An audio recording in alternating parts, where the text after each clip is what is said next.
छाबड़ा। यह मेरे भारत की छोटी सी एक झांकी है। अभी तो जमीन में नींव भरी है, शीश महल तो बाकी है। मिशन आर्थिक आजादी के जनक श्री त्रिलोकचंद छाबड़ा जी का जन्म सन 1957 में राजस्थान के अजमेर जिले के एक छोटे से गांव नानसी में हुआ। पिता मोहनलाल जी गांव में एक छोटा सा जनरल स्टोर चलाते थे। माता धापू देवी गृहिणी थी। 6 भाई बहनों में से श्री टीसी छाबड़ा जी तीसरे नंबर के पुत्र हैं। अपनी प्रारंभिक शिक्षा इन्होंने अपने गांव में और उच्च शिक्षा जयपुर में पूरी की। विलक्षण प्रतिभा के धनी श्री त्रिलोकचंद छाबड़ा जी सफल व्यवसायी के साथ साथ एक संगीतकार, गीतकार, लेखक और एक अच्छे वक्ता भी हैं। मेरी शादी बचपन में जल्दी हो गई थी और 77 में हुई और बहुत ही सरल और स्वभाव के और अच्छे स्वभाव के मुझे मेरे हस्बैंड मिले। हम एक भिलवाड़ा है और फिर 2000 में ये जो सिस्टम है आरसीएम चालू किया। आई वॉज 18 ईयर्स जब आरसीएम की शुरुआत हुई और हमारे सामने ये सब चीज़ें हो रही थी जब हम एजुकेशन में थे और हमारे पापा ने बिजनेस स्टार्ट किया था और वो शुरू से बहुत ही सिंपल पर्सन रहे हैं, तो उनका जो स्टाइल ऑफ बिजनेस था वो भी बहुत सिंपल था। But at the same time वो ये जो उनका एक प्रिंसिपल है कि things should be in a very organised manner. Trilokchand Chhabra ji को मैं लगभग पिछले 27 सालों से जानता हूँ और उनके सानिध्य में मैंने काम भी किया है। छाबड़ा जी की जो सबसे पहली क्वालिटी है कि या तो लोगों पे जिन लोगों पे भी जो विश्वास करते हैं उन लोगों पर पूरा बिलीव करते हैं, और दूसरे उनकी जो क्वालिटी है कि वो किसी काम को करने की जब ठान लेते हैं तो उस काम को किसी भी हालात में उसको पूरा करते हैं। जब ये चालू किया था आरसीएम उससे कुछ समय पहले कुछ सिस्टम या हिंदुस्तान में चलते थे जो जानकारी में आए, तो एक दिमाग में पता नहीं एकदम विचार से आया कि ये तो बड़ा सुंदर सिस्टम है। अगर हम इसमें नॉर्मल प्रोडक्ट जो हमारे रोज़ उपयोग होते हैं वैसे प्रोडक्ट लाकर अगर करें तो ये तो देश के लिए बहुत अच्छा सिस्टम है, बहुत सारे लोगों को इसका लाभ मिल सकता है। और उसके बाद एक ऐसा विचार जो अंदर पैदा हुआ तो उस विचार ने मुझे कभी रुकने नहीं दिया। टीसी छाबड़ा जी को मैं पिछले 25 सालों से जानता हूँ और उनके सानिध्य में मैंने काम भी किया हुआ है। टीसी छाबड़ा जी की सबसे बड़ी क्वालिटी है उनके लिए काम होता है। काम छोटा और बड़ा नहीं होता, वो हर काम को उतनी ही सीरियसनेस से करते हैं, चाहे वो काम छोटा हो चाहे बड़ा हो।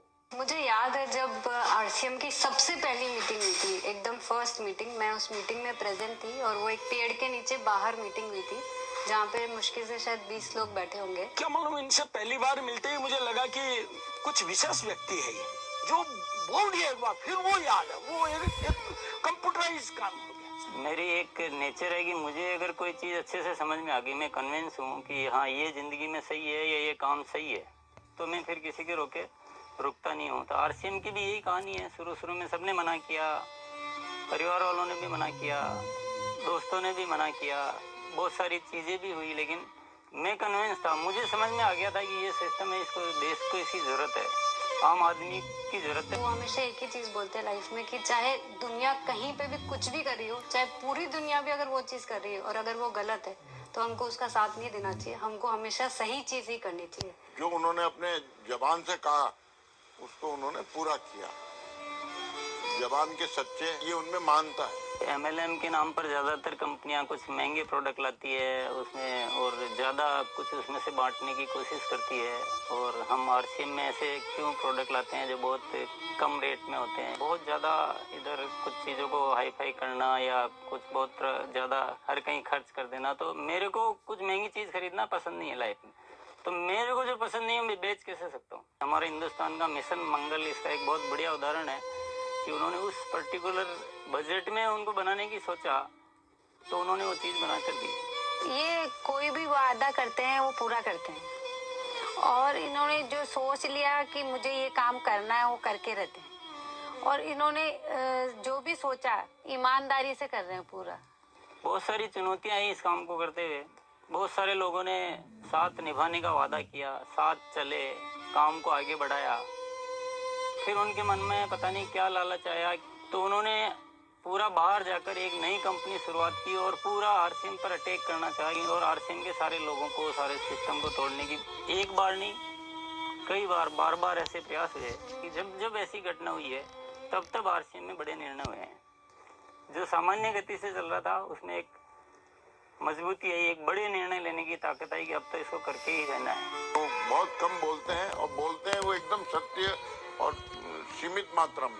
डायरेक्ट सेलिंग सिस्टम में एक बहुत बड़ी बात सीखने को मिली कि लोगों को कभी भी आप ओवर कमिटमेंट मत करो। 2011 में जो हमारे साथ में ये गवर्नमेंट का हुआ, उसमें बहुत अलग हमारे पर इफेक्ट हुआ इस चीज़ का कि ये भी होता है क्या लाइफ में ऐसा। और वो ये जो एक फेज था वो बिल्कुल बहुत कठिनाई का दौर था, बहुत खराब स्थिति से हमें गुजरना पड़ा। मेरे परिवार पर संकट आए और परिवार से ज़्यादा जो हमारे जो टीम है, हमारे जो इतना बड़ा हिंदुस्तान में परिवार बन चुका था, उसको सबको दिक्कतें आई।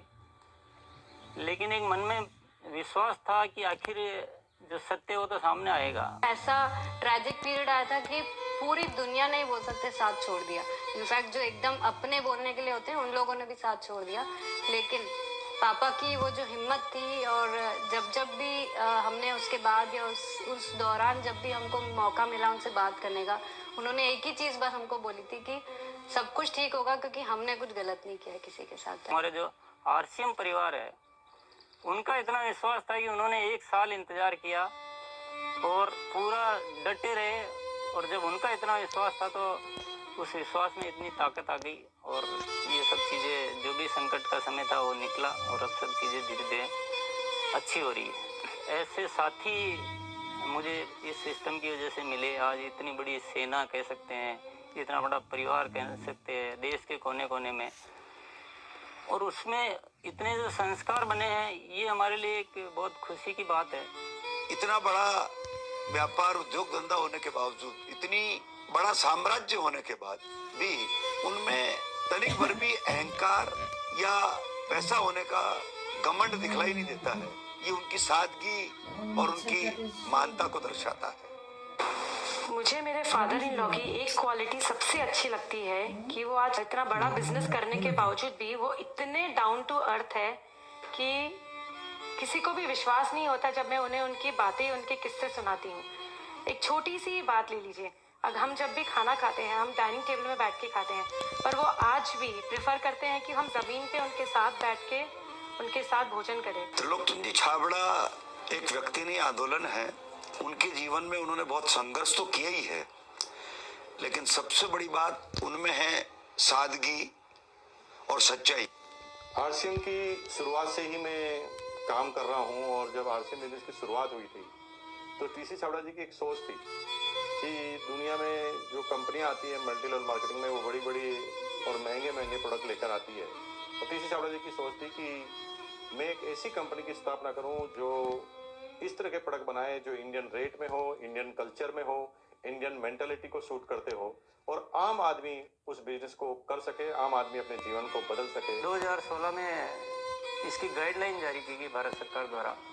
उसके बाद से इसमें काफ़ी स्पष्टता आ चुकी है। उसके बाद हमने पूरे सिस्टम सेट किए, हमने पूरे टेक्नीशियंस सेट किए, हमने लेबोरेटरी सेट की और इतना बड़ा सेटअप हो चुका है कि आज हमारे आरसीएम की प्रोडक्ट रेंज में करीब 400 प्रोडक्ट शामिल हो चुके हैं और आगे ये श्रृंखला चालू है। आरसीएम क्यों अपनी ओन मैन्युफैक्चरिंग इकाइयाँ स्थापित करता है या अपना सेटअप क्यों लगाता है, इसके पीछे जो मुख्य कारण है कि आरसीएम ने अपने प्रोडक्ट डेवलपमेंट में 4 कमिटमेंट कर रखे हैं कि ये चारों चीज़ें हमेशा रहेगी। पहली चीज़ है प्रोडक्ट उपयोगी होंगे, दूसरा स्वास्थ्य के लिए अच्छे होंगे, क्वालिटी नंबर 1 होगी और रेट बहुत रीजनेबल होगी।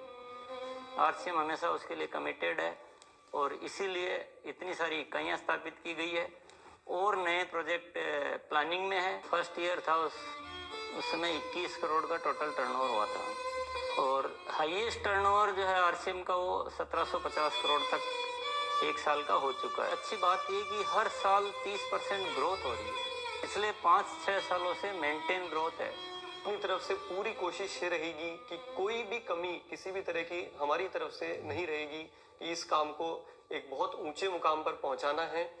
और जब लाखों लोगों के जीवन में अगर हमारे इस छोटे से प्रयास की वजह से अगर थोड़ा भी हम कुछ योगदान कर सकते हैं, ये हमारे लिए बहुत गर्व की बात है। मेरा गोल जो है वो ये है कि आज अपन इस आरसीएम को हिंदुस्तान में नहीं बल्कि कुछ ऐसा करेंगे कि पूरे विश्व में इसका बहुत बड़ा नाम हो। तो आइए सदी के इस महापुरुष, आर्थिक आजादी के जनक, लाखों लोगों के प्रेरणा स्रोत श्री त्रिलोक चंद जी छाबड़ा को हम सब खड़े होकर जोरदार तालियों की गड़गड़ाहट के साथ ओजस्वी उद्बोधन के लिए आमंत्रित करते हैं।